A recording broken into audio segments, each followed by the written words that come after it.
Deməli belə. Salam, hər vaxtınız xeyir olsun, əziz müştərilərim və izləyicilərim.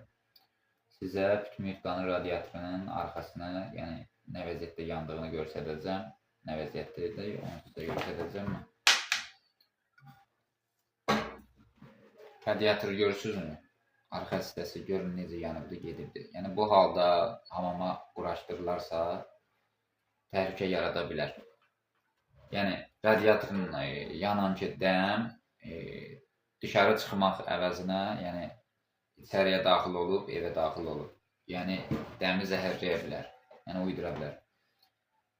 Bu halların qarşısını almaqdan sonra biz bunun bu hissəsinə bir dəmir düzəltmişik, bu hissəsini bağlayacağıq. Yanan dəm, yəni düzgün qaydada çölə daxil olub geçsin.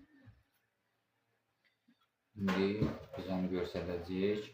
Bir də sizlərə bir dənə məsləhətim oldu ki, radiatorunda yəni bu vəziyyətdə olma səbəbi bilirsizmi? Yəni görürsünüzmü? Getmə səbəbi qazın xodunun çox olmasıdır. Yəni heç kəsə deməsin ki, yəni bizdə elə şey olmur. Yəni qazın quyruğudur, xodunu alırıq. Xeyr, elə deyil.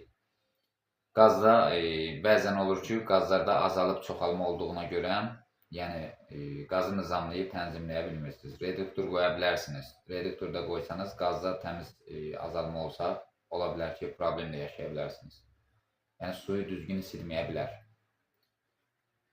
Siz belə eləyə bilərsiniz.